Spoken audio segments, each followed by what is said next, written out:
আসসালামু আলাইকুম। Harun education world এর পক্ষ থেকে সবাইকে শুভেচ্ছা। নাম্বার 1 175 বেজ 8 সমান সমান আমাকে করতে হবে কত? বাইনারি। এখন যে আমরা 175 বেজ কত? 8, তাহলে বুঝতে পারি এই সংখ্যাটা রয়েছে আমার অক্টাল সংখ্যা পদ্ধতিতে, কারণ আমরা জানি যে অক্টাল সংখ্যা পদ্ধতির বেজ হচ্ছে 8। আমার করতে হবে কত? যে সংখ্যা লিখতে হবে তার বেজ কত? 2 হচ্ছে কোন সংখ্যার বেজ? বাইনারি সংখ্যার। তাহলে বাইনারি সংখ্যার বেজ হচ্ছে 2। তাহলে আমার 175 অক্টাল সংখ্যাটিকে আমার বাইনারি সংখ্যায় রূপান্তর করতে হবে। তাহলে অক্টাল সংখ্যাকে বাইনারি সংখ্যায় রূপান্তর করতে হলে আমাকে যা করতে হবে সেটা হচ্ছে যে আমার অক্টালের বেজ হচ্ছে 8 সমান সমান বাইনারির বেজ কত? 2। অক্টালের বেজ হচ্ছে 8 আর বাইনারির বেজ হচ্ছে 2। এখন সমান করতে হলে সম্পর্ক কি? 2 কিউব বসালে আমরা 8 সমান 2 কিউব অর্থাৎ 2 এর পাওয়ার 3, অর্থাৎ অক্টালের সাথে বাইনারির সম্পর্ক হচ্ছে 3 বিটের। অক্টালের সাথে বাইনারির সম্পর্ক হচ্ছে 3 বিটের। সুতরাং অক্টাল সংখ্যাকে আমি যদি বাইনারিতে রূপান্তর করতে চাই তাহলে আমাকে 3 বিটের সংখ্যায় রূপান্তর করতে হবে। কিভাবে করব সেটা হচ্ছে যে আমরা যে সঠিক, যেহেতু 3 বিটের সম্পর্ক সেহেতু আমরা 1 2 4 আমরা 3টে লিখলেই হবে, কারণ যেহেতু অক্টালের সাথে বাইনারির বা বাইনারির সাথে অক্টালের সম্পর্কটা হচ্ছে 3 বিটের। সুতরাং আমরা 1 2 4 3টা লিখলেই আমাদের হবে। এখন এখানে প্রথম যে সংখ্যাটি রয়েছে সেই সংখ্যাটি আছে কত? 5। তো এখন 5 আমরা এখানে সংখ্যাগুলি যোগ করে দেখব কোনটায় কোনটায় 5 হয়। তাহলে 4 আর 1 এই দুইটাকে আমরা 1 বসিয়ে অ্যাক্টিভ করে দেব, বাকি সংখ্যাটা কি? 0 বসিয়ে দেব। অর্থাৎ এখানে আছে কত? আমার 5। তাই 5 করতে হলে আমার তিনটের কোন দুইটা যোগ করলে বা কোনটা কোনটা যোগ করলে, যেই সংখ্যাগুলি যোগ করলে আমার 5 হবে সেই সংখ্যাগুলোর নিচে 1 বসাবো, বসিয়ে অ্যাক্টিভ করে দেব। বাকি সংখ্যাগুলো আমি কি করব? 0 বসিয়ে দেব। তাহলে আমরা 5 এর মান পেলাম কত? অতএব 5 ইকুয়াল টু আমরা বাইনারি পেলাম 101। তারপরের সংখ্যাটা আছে কত? আমার 7। তাহলে 7 আমার যোগ করলে 4 2 6 আর 7। তাহলে আমার তিনটা সংখ্যাকেই আমার অ্যাক্টিভ করে দিতে হবে। 4 যোগ 2 ওকে 4 2 6 আর 7। তাহলে আমরা এখানে 7 এর বাইনারি আমরা কত পেলাম? 1 1 1। তারপরে যে সংখ্যাটা আছে আমার কত? 1 সমান কত হবে? এখন 1 হতে হলে আমার শুধু 1 কে অ্যাক্টিভ করতে হবে 1, তাহলে বাকি দুইটা হবে 0। তাহলে এখানে আমরা 1 এর সমান করলাম 0 0 1, কারণ আমরা 3 বিটে রূপান্তর করলাম বাইনারি। এখন সুতরাং এখন আমার 175 বেজ 8 অর্থাৎ অক্টাল সংখ্যাটিকে আমাদের বাইনারিতে কত হবে? এখানে 1 কত আছে? 0 0 1। তারপরে আছে কত? 7 কত? 1 1 1। তারপরে 5 কত? 1 0 1 বেজ 2। এখন এইখানে আমার পিছনে যেহেতু আর কোনো সংখ্যা নেই, দুইটি 0 রয়েছে, সুতরাং এই 0 দুটির কোনো মান নেই, ভ্যালু নেই। সুতরাং 0 দুইটি না লিখলেও চলবে বা লেখার প্রয়োজন নেই। তাহলে আমার 175 বেজ 8 অর্থাৎ অক্টাল সংখ্যাটিকে বাইনারিতে হবে আমার 1 1 1 1 1 0 1। আশা করি তোমরা বুঝতে পেরেছো। এবার আমি আরেকটি করি, एग्जांपल 2 হবে যেমন 5 to 7 0 6, যে 5 2 নাম্বার 5 to 7 0 6 সমান সমান এখানে কত হবে? বাইনারি এটা কত হবে? যে 5 to 7.06 বেজ 8 আমাকে এই বেজ কত? 8। তার মানে এই সংখ্যাটি রয়েছে আমার অক্টাল পদ্ধতিতে, কারণ আমরা জানি যে অক্টাল সংখ্যা পদ্ধতির বেজ হচ্ছে 8 আর এখানে বেজ হচ্ছে 2। তার মানে এই অক্টাল সংখ্যাটিকে আমার বাইনারি সংখ্যায় রূপান্তর করতে হবে। তাহলে আমরা জানি যে অক্টাল সংখ্যা পদ্ধতির সাথে বাইনারি সংখ্যা পদ্ধতির সম্পর্ক হচ্ছে 3 বিটের। কত? 3 বিটের। তাহলে আমরা আমাদের যে সূত্র অনুসারে আমরা লিখতে পারি 1 2 4। আমরা 3টে লিখলেই কি আমাদের যথেষ্ট। তারপরে আমরা কি করব, এখানে প্রথমে আমরা দেখতে পাই কি আছে 6, কি আছে, যেখানে আছে 6। তাই 6 আমরা কোনটা কোনটা যোগ করলে পাই 4 2 6। তাহলে এই দুইটাকে আমরা একটিভ করব, এটাকে আমরা শূন্য বসিয়ে দেব। তাহলে আমার 6 এর মান কত হয়, 6 এর সমান সমান হবে যে 1 1 0। তারপর আছে 0, 0 যদি আমরা বসাই, 0 বসাতে হলে আমার 0 যোগ করতে হলে 3টেই হবে 0। তাহলে আমার 0 এর মান হবে 0 ইকুয়াল টু হবে 0 0 0।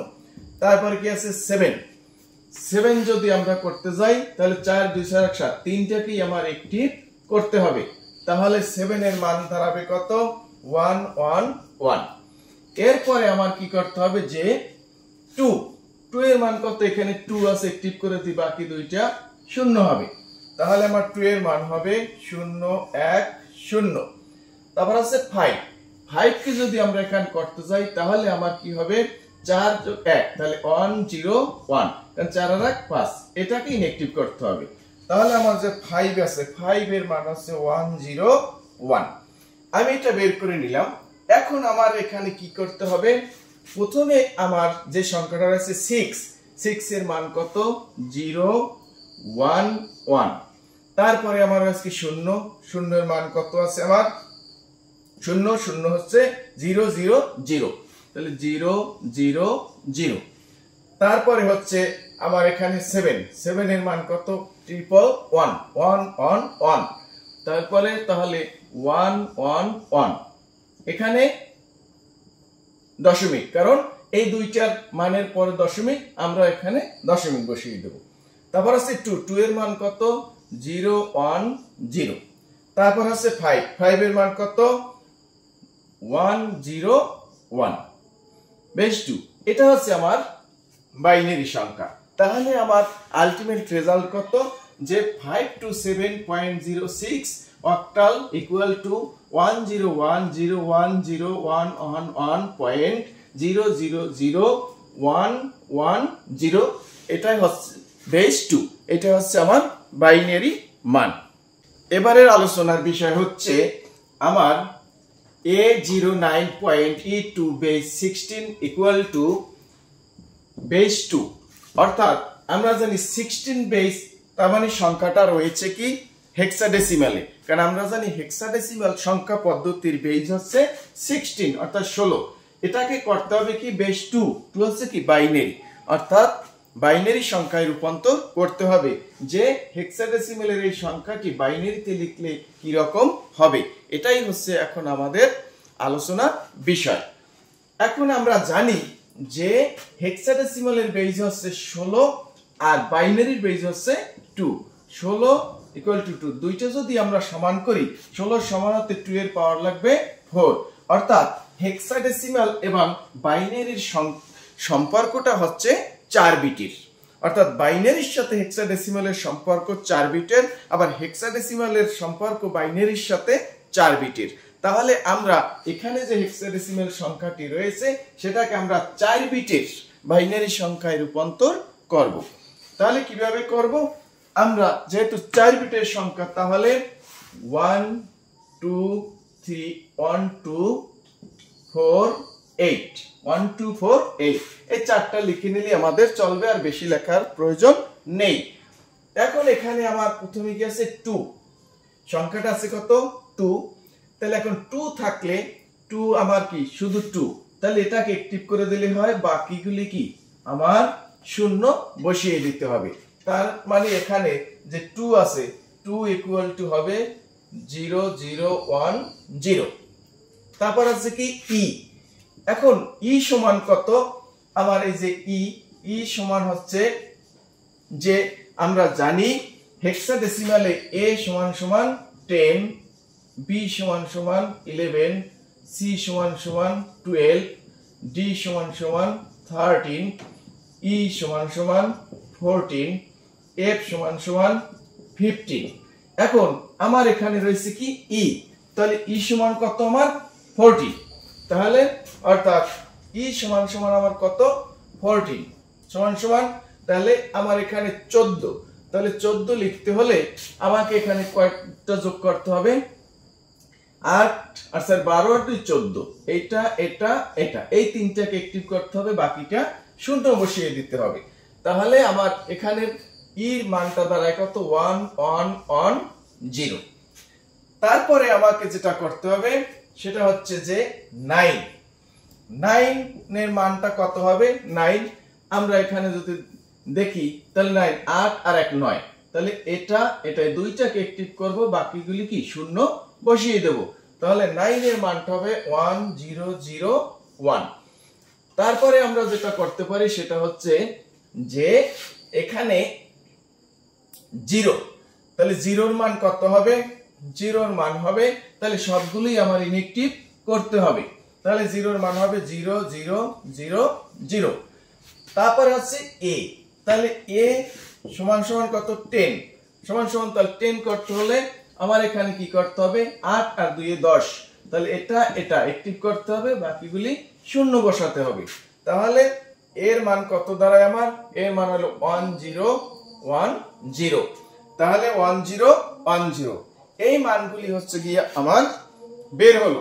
এখন আমি কি করব বাইনারিতে এখানে বসাবো, বাইনারি সংখ্যা দিয়ে বসাবো, তাহলে আমার কত দাঁড়ায় যে প্রথমে এখানে আমার রয়েছে কত a, এর মান কত 1 0 1 0, তারপর 0 এর মান 0 0 0 0, তারপরে 9 এর মান 1 0 0 1, তারপর আছে ই এর মান 14, অর্থাৎ ই সমান হচ্ছে 1 1 1 0, তারপর হচ্ছে 2 এর মান হচ্ছে 0 0 1 0 বেস 2।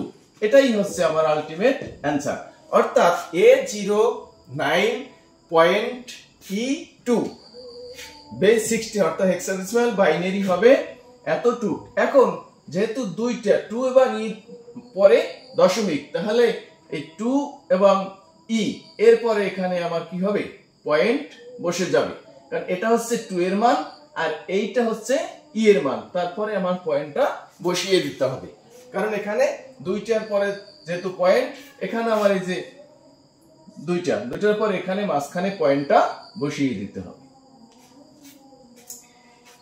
এভাবে আমরা 4 বিটে হেক্সাডেসিমাল থেকে বাইনারি সংখ্যায় রূপান্তর করতে পারি খুব সহজভাবে। অর্থাৎ বাইনারি সংখ্যার সাথে অক্টালের সম্পর্ক যেমন 3 বিটের, আর বাইনারির সাথে হেক্সাডেসিমালের সম্পর্ক হচ্ছে 4 বিটের।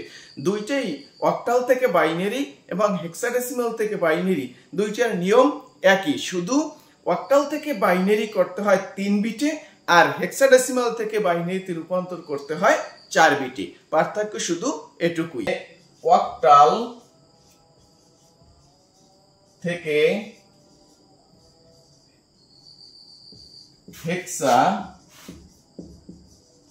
হেক্সাডেসিমাল এবং হেক্সাডেসিমাল থেকে অক্টাল, অক্টাল থেকে হেক্সাডেসিমাল এবং হেক্সাডেসিমাল থেকে অক্টাল। এখানে আমাদের নিয়মটা খুবই সহজ। যখন আমরা নাম্বার 1 অক্টাল থেকে হেক্সাডেসিমাল করব, তখন আমরা কি করব, যে অক্টাল থেকে হেক্সাডেসিমাল 1 নংয়ের উত্তর হচ্ছে প্রথমে অক্টাল থেকে আমাকে করতে হবে বাইনারি, অক্টাল থেকে করতে হবে বাইনারি, তারপর বাইনারিটাকে করতে হবে হেক্সাডেসিমাল।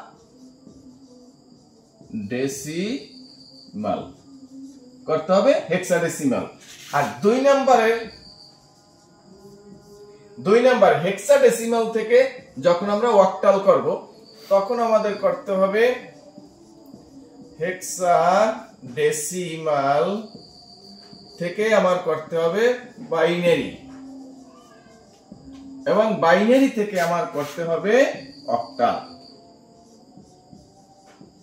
এভাবে করলে হয়ে যাবে। সরাসরি অক্টাল থেকে হেক্সাডেসিমাল কিংবা হেক্সাডেসিমাল থেকে অক্টাল নয়, এটা করতে হবে এভাবে অক্টাল থেকে বাইনারি করতে হবে।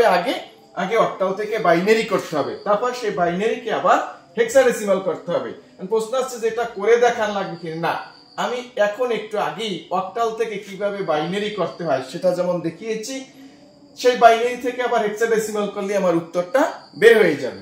আবার হেক্সাডেসিমাল থেকে বাইনারি কিভাবে করতে একটু আগে দেখিয়েছি, সেভাবে বাইনারি করতে হবে।